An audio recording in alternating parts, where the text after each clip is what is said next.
तो चलिए ब्रेक के बाद एक बार फिर से आपका स्वागत है। लगातार राज्यसभा चुनाव को लेकर के सबसे बड़ी अपडेट और तमाम जानकारी के साथ आपके साथ हम लगातार बने हुए हैं। हमारे साथ कुछ खास मेहमान भी, और आपको बता दें कि अभी मतदान राज्यसभा चुनाव को लेकर के जारी है, साथ ही अपनी अपनी तरफ से दावे भी हैं। और इसी बीच भारतीय जनता पार्टी के लगातार यह आरोप है कि कांग्रेस पार्टी ने एक तरफ नेटबंदी कर दी और पद का सत्ता का दुरुपयोग किया जा रहा है तमाम। और कांग्रेस का कहना है कि बीजेपी लगातार इस तरह से हॉर्स ट्रेडिंग की कोशिश कर रही थी, जिससे हमने करारा जवाब दे दिया। लेकिन नतीजे आने के बाद ही साफ हो पाएगा कि स्थिति आखिरकार क्या होगी। बहरहाल हमारे साथ सुरेश जैन साहब हैं, राजनीतिक विश्लेषक हैं आप, और बहुत स्वागत है आपका न्यूज 18 राजस्थान पर।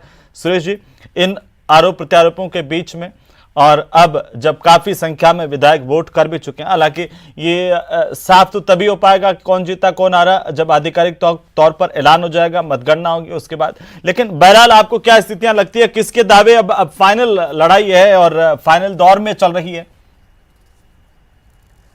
दावे प्रतिदावे के बारे में तो कुछ नहीं कहा जा सकता जी, लेकिन यदि सुभाष चंद्र जी का जैसा आत्मविश्वास दिख रहा था और जिन लोगों से उन्होंने बात की थी, यदि उनमें कांग्रेस पार्टी ने कोई तोड़ पैदा नहीं किया है तो कुछ न कुछ होने की संभावना लग सकती है।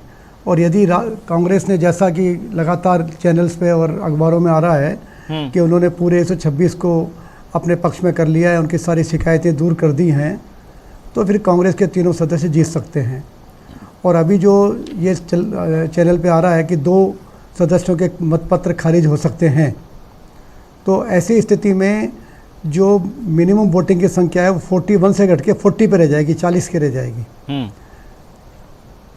और यदि कुल 6 वोट खारिज होंगे तो फिर 39 पे जाएगी, बाकी 1 खारिज हो, 2 लेकिन खारिज हो, सुरेश 3 जी, खारिज हो। अगर 2 वोट बीजेपी के खारिज होते हैं तो कितना बड़ा नुकसान दूसरी सीट के लिए परेशानी पैदा हो सकती है सीधे तौर पर इन 2 वोटों से ही?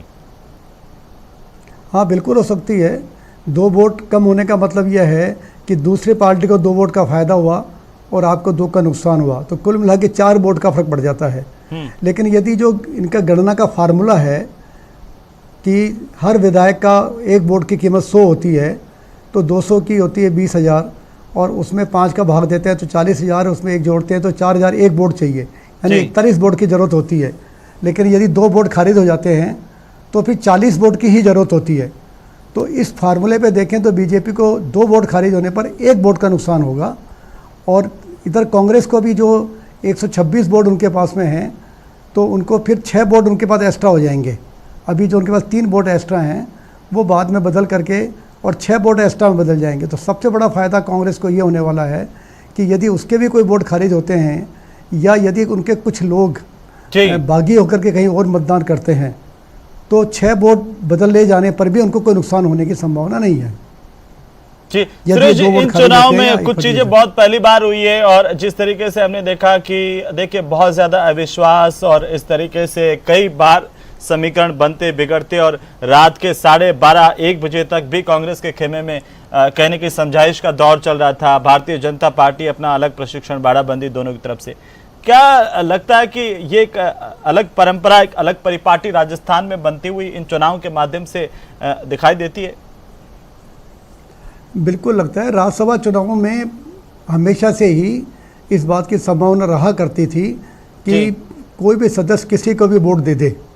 इसी कारण से ये एक संविधान संशोधन हुआ था कि पार्टी के विप पर पार्टी के सदस्यों को अपने प्रतिनिधि को वोट दिखा दिया जाए। उसका वोट खारिज तो नहीं होगा, लेकिन दिखा दिया जाए, उससे ये पता लग जाता था कि किस आदमी ने पार्टी के विपरीत वोट दिया है। ये अमेंडमेंट इसीलिए हुआ था। लेकिन अभी जो वर्तमान में पोजीशन चल रही है उसको देखते हुए लगता है कि वापस संसद को इस पर विचार करना चाहिए कि यदि बाड़ेबंदी को, या जिसे कहते हैं हॉर्स ट्रेडिंग को बंद करना है, तो इसमें कोई और अमेंडमेंट्स की भी आवश्यकता है कि भाई कोई एक फार्मूला बना दिया जाए कि चुनाव की ज़रूरत ही नहीं हो, और जिस पार्टी के पास जितनी सीटें हैं उसके हिसाब से उसके राज्यसभा में सदस्य ऑटोमेटिकली चले जाएं। कोई फार्मूला निकाला जा सकता है। और मुझे लगता है कि ये जिस गति से बढ़ रहा है ट्रेंड, जैसे अभी भी 4 स्टेट के अंदर ये प्रॉब्लम खड़ी हुई है, तो आने वाले समय में शायद पार्टियां इस पर विचार करें और कोई संशोधन इस तरीके के लेके आवे कि इसको चला जाए। इसमें एक बात ये भी बड़े स्तर पर कानून के जानकारों में चर्चा में है कि जब ये मतदान होता है तो जो ये संविधान संशोधन करके ये संशोधन किया गया राज्यसभा चुनाव में कि विप के द्वारा पार्टी के प्रतिनिधि को वोट दिखाना जरूरी कर दिया गया है, ये कहीं ना कहीं उस मतदाता के अधिकारों पे हस्तक्षेप है। अब दो तरह के मतदाता हो गए, एक निर्दलीय हो गए जिनको अपना वोट किसी को नहीं दिखाना है, वो उस वोट का कैसा भी उपयोग कर सकते हैं। दूसरी तरफ पार्टी के सदस्य हो गए जिन्हें अपने प्रतिनिधि को वोट दिखाना ही दिखाना है, चाहे उसका उद्देश्य ये हो कि हॉर्स ट्रेडिंग रोकी जाए, लेकिन कहीं ना कहीं वो जो मतदाता है उसके ऊपर आपने रोक लगा दी है और उसको मतदाता न होकर के वो एक तरीके से अपने पार्टी का गुलाम टाइप जिसे कह सकते हैं हो गया है कि पार्टी जो कहेगी उसको करना पड़ेगा, वरना पार्टी जो दंड देगी वो उसको भुगतना पड़ेगा। बिल्कुल तो सुरेश जी, लगातार इस पर हम है। चर्चा करेंगे, बातचीत करेंगे। मैं थोड़ा सा रोकना चाह रहा हूं आपको, बड़ी खबर मिल रही है उससे हम अपने दर्शकों को रूबरू करवा दें, उसके बाद में फिर से वापस आपके पास लौटता हूं। इस वक्त की सबसे बड़ी खबर हमारे दर्शकों